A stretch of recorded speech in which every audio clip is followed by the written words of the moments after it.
अरे अभी तक खाना नहीं आया। क्या मुझे एक और शादी करने की जरूरत है? नहीं जी नहीं, ऐसा मत करना, वरना मैं कहाँ जाऊंगी। खाना लेकर मैं अभी आई जी। गांव की पंचायत में भी फैसले हमेशा औरतों के खिलाफ ही रहते। मैं जो फैसला सुनाता हूँ वो भगवान की आज्ञा होती है। इस लड़के ने अपने मन से शादी करके अच्छा नहीं किया। लड़के को घर भेज दो और इसकी शादी इसकी जाति की किसी लड़के से करवा दो। लेकिन ये लड़के, इसे तो गांव के बाहर निकाल दो। नहीं नहीं जमींदार साहब, ये क्या बोल रहे हैं? ऐसा नहीं हो सकता। मेरी बेटी मासूम है, इसे अच्छे बुरे की समझ नहीं है। अरे कहाँ जाएगी ये बेचारी? कहाँ जाएगी? इतनी चिंता है तो पूरे परिवार का गांव निकाला कर देते हैं। बेचारे पूरे बसे बसाए परिवार को गांव छोड़ना पड़ता है। चाहे जो हो, अगर बेटियों को कंट्रोल नहीं कर सकते तो गांव में रहने का कोई मतलब नहीं है। यहाँ औरतों को दब कर रहना होगा। कोई भी अपने हिसाब से कुछ नहीं कर सकता, सब ईश्वर की मर्जी से ही होगा। तभी गांव का एक आदमी दौड़ा दौड़ा आता है। सरपंच साहब, जमींदार साहब, वो कालिया है ना, उसकी बेटी पढ़ने के लिए शहर जा रही है। अच्छा, ये कब हो गया? और कालिया की हिम्मत कैसे हो गई ऐसा करने की? लेकर आओ उसे और उसकी बेटी को। बस फिर क्या था, हाजिर हो जाते हैं कालिया और उसकी बेटी सरपंच के सामने। और कालिया, ये क्या सुनने में आ रहा है? बेटी को इंजीनियर बना रहा है तू? और ये बता, गांव में तो स्कूल नहीं है, फिर कहां से इतनी क्लास पास कर गई तेरी बेटी? राधा, जो कि कालिया की बेटी है, उसे लगता है कि सरपंच उसकी तारीफ कर रहे हैं। सरपंच जी, मैंने ऑनलाइन पढ़ाई की है, डिस्टेंस लर्निंग से। सभी में मैंने अच्छे नंबर पाए हैं, जिसे देखते हुए शहर की इंजीनियरिंग कॉलेज में मुझे स्कॉलरशिप मिली है। वाह जी वाह, क्या होती है ये? पहले तो ये बताओ, फिर आगे की बात करते हैं। पूरा गांव राधा की बात सुन रहा था और राधा बोलती जा रही थी। तो ऐसे मैं फ्री में एक अच्छी शिक्षा लेकर गांव में जो कुछ परेशानियां हैं, जैसे बिजली, पानी और इंटरनेट जैसी समस्याओं के लिए काम करूंगी। मैं गांव को शहर से जोड़ने के लिए पुल का निर्माण करवाने का प्रस्ताव रखूंगी। मुझे पूरी उम्मीद है कि जल्द ही हमारा गांव भी तरक्की की राह पर चल पड़ेगा। राधा की बात सुनकर सारे गांव वाले ताली बजाने लगते हैं। सरपंच को समझ नहीं आता कि वो क्या करे। चुप रह नादान लड़की, गांव के खिलाफ जाने के लिए तुझे गांव से बेदखल कर दिया जाएगा, वो भी पूरे परिवार के साथ। और हाँ, अगर ठीक से गांव में रहना चाहती है तो ये पढ़ाई लिखाई छोड़ दे। हम तेरे लिए गांव का कोई होनहार लड़का देखेंगे। तभी गांव का एक आदमी बोल पड़ता है। अरे नहीं नहीं सरपंच जी, राधा बिटिया जो बता रही है, अगर वैसा हो जाए तो हम लोगों को पैसा कमाने के लिए बाहर नहीं जाना पड़ेगा। हाँ जी, और ना ही कोसों दूर पानी के लिए भटकना पड़ेगा। हमारे बच्चे भी अच्छी पढ़ाई कर सकेंगे और आगे बढ़ेंगे, ना कि हमारी तरह खेती करते बैठेंगे।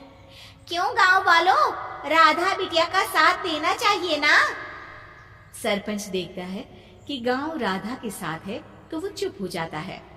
वो घर आकर अपने सलाहकार से बात करता है, जो बहुत ही चालाक किस्म का इंसान होता है। अरे सरपंच साहब, आपको बहुत ही होशियारी से काम लेना पड़ेगा। एक बार गांव तरक्की कर गया, यहाँ के बालक पढ़ लिए तो कोई ना पूछेगा आपको। और फिर ये जो बेटा और बेटी है ना आपके, इनको भी आम लोगों की तरह ही जीवन जीना होगा। हाँ, लेकिन करे तो क्या करे? वो ना आप मुझ पर छोड़ दीजिए, बस मैं जैसा बोलूं करते जाइए। अगले रोज सुबह जब गांव वाले सोकर उठते हैं तो राधा के घर के बाहर और साथ ही वो लोग जिन्होंने राधा का सपोर्ट किया था, उनके घर के आगे लाल रंग से कल आऊंगी लिखा होता है। कल आऊंगी? यह क्या होता है? अरे यह तो खून से लिखा है, लगता है कोई भूत प्रेत या चुड़ैल का साया है। चलो सरपंच जी के पास चलते हैं। सभी सरपंच के पास जाकर उसे सारी बात बताते हैं। और ये तो बड़ी मुश्किल की बात है। चलो मैं एक बाबा को जानता हूँ, उन्हें बुला लेता हूँ। सरपंच बाबा को लेकर गांव के घर के बाहर जाता है। ओहो, तो ये वो चुड़ैल है जो उन लोगों को निशाना बनाते हैं जो गांव को बदलने का सपना देखते हैं। वो गांव को ऐसे ही संपन्न देखना चाहती है, वो नहीं चाहती कि कोई बाहरी यहाँ का कायाकल्प करे। क्या तुम लोगों में से किसी ने गांव को बदलने की सोच रखी है? तभी राधा की माँ रोते रोते आती है। मेरी राधा घर से गायब हो गई है। अरे कोई तो बचाओ, मेरी बच्ची कहाँ गई?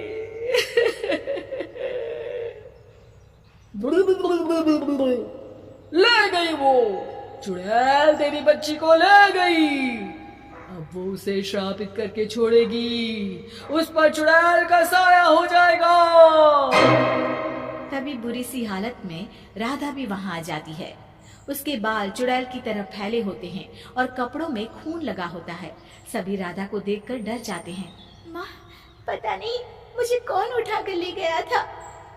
अरे दूर हो जा चुड़ैल, अब हम लोग इस गांव में नहीं रुकेंगे। अरे कैसी बातें कर रहे हैं आप? कल तो आप मेरे भरोसे गांव का हुलिया बदलने, अपने बच्चों को पढ़ाने और तरक्की उन्नति की बात कर रहे थे, तो आज क्या हो गया आपको? ये फिर तुम लोगों को बहकाएगी। ये चुड़ैल गांव में आ चुकी है, ऐसे ही ये तुम्हारे घर के बच्चों को भी ले जाएगी। गांव वाले राधा को गांव से बाहर निकाल देते हैं। उसके माँ बाप रोते रहते हैं, लेकिन गांव वाले नहीं मानते। मैं भी अपनी बहन के साथ गांव के बाहर रहूंगा, लेकिन वो पढ़ाई नहीं छोड़ेगी। वहीं सरपंच के घर पर सलाहकार कहता है। देखा, सांप भी मर गया और लाठी भी नहीं टूटी।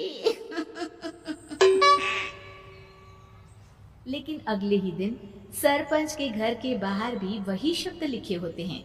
और फिर सरपंच की बीवी कहती है, हमारी बेटी को किसी ने अगवा कर लिया है। तभी राधा का भाई वहां आ जाता है। अरे गांव वालों, मैंने सरपंच जी की बेटी को देखा था। वो चुड़ैल उसे उठाकर ले जा रही थी। अरे क्या मजाक कर रहे हो? नहीं नहीं सरपंच जी, आप नहीं जानते। वो चुड़ैल अब आपकी बेटी में आ जाएगी, जैसे राधा के अंदर आ गई थी। तभी सरपंच की बेटी वैसी ही हालत में वहां आती है जैसे राधा आई थी। पापा, पता नहीं कैसे मैं गायब हो गई थी। चुड़ैल, इसके अंदर भी चुड़ैल का साया है, मारो इसे। अरे नहीं नहीं, इसे भी राधा के पास गांव के बाहर ही भेज दो। अरे चुप रहो, मेरी बेटी कहीं नहीं जाएगी और चुड़ैल वुड़ैल कुछ नहीं होता है। अरे कैसे बात कर रहे हो सरपंच जी? आप तो बोल रहे थे कि आपका फैसला भगवान का ज्ञान होता है, तो अपने पर बात आई तो अब आप ऐसे बोल रहे हैं। अरे ना ना ना, आपको अपनी बेटी को त्यागना ही होगा। अरे बुलाओ बाबा को। राधा का भाई बाबा को ले आता है, जिसे अब गांव वालों के डर के कारण सच बोलना पड़ता है। मैं कोई बाबा नहीं हूँ, मैं तो मोची था। ये सलाहकार महोदय ने मुझे कहा था एक्टिंग करने को। वो मुझे पैसे देने वाले हैं। अब मुझे माफ कर दो। गलती हो गई, मुझे माफ कर दो। तभी वहां राधा आ जाती है। देखा सरपंच जी, जब गांव के बच्चे साक्षर होंगे तो आप जैसे लोगों की चालाकी नहीं चलेगी।